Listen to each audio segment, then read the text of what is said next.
Chapter 1. Prince Siegfried.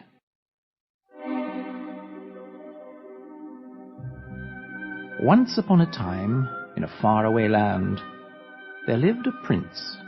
His name was Siegfried, and he was very unhappy. His father, the king, had died.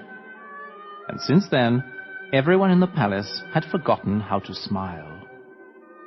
Without his father, Siegfried thought he would never feel happy again. Every day, Siegfried sat at the window in his room in the palace, looking at the birds and the trees. How can they sing and fly so free? They must not feel like me. His servant Oslo tried to make the prince smile by telling him jokes, or doing funny tricks for him.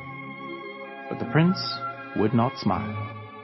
I know you love me, Oslo, but I cannot smile. My heart is broken. Oslo would not give up. Let's go for a walk, good prince. Maybe we can find something outside which will make you happy. If you wish, Oslo, but I don't think there's anything that can make me happy. Oslo put on his hunting cap, and he took his crossbow. He enjoyed hunting, and he hoped to catch a bird or a rabbit for the prince. They walked through the forest until they came to a lake. On the lake, there was a beautiful white swan.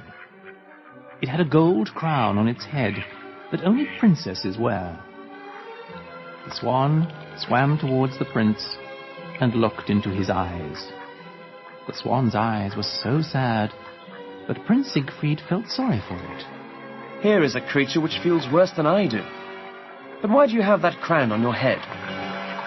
The swan opened its wings and cried out, I think it's trying to tell me something. Oslo had his crossbow in his hands. He wanted to shoot the swan. I'll get that swan for you, Prince. Just 1 minute. Oslo, no! Before Oslo could shoot, a magic owl flew from a tree and took Oslo's cap off his head. This cast a spell on him, and he was turned to stone. The prince did not understand. Oslo, what has happened to you? Speak to me. He looked back at the lake. The swan was gone.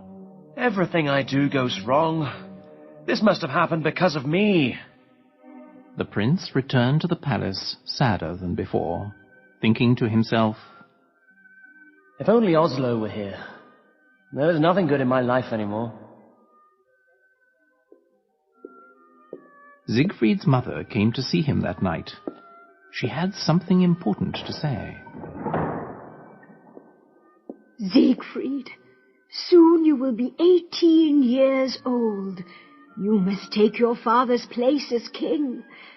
I am having a ball on your birthday so that you may choose a wife, and I will invite all the princesses from the other kingdoms. But I do not wish to marry, Mother. I do not love anyone. You will learn to love someone. First, you must stop thinking of yourself. If this will make you happy, I will do it, Mother. It is not for my happiness that I am doing this.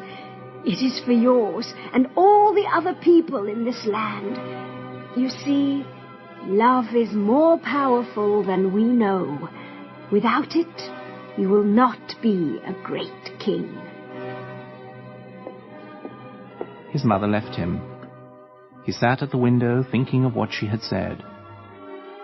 He wanted to love someone with all his heart, but he didn't know who it would be.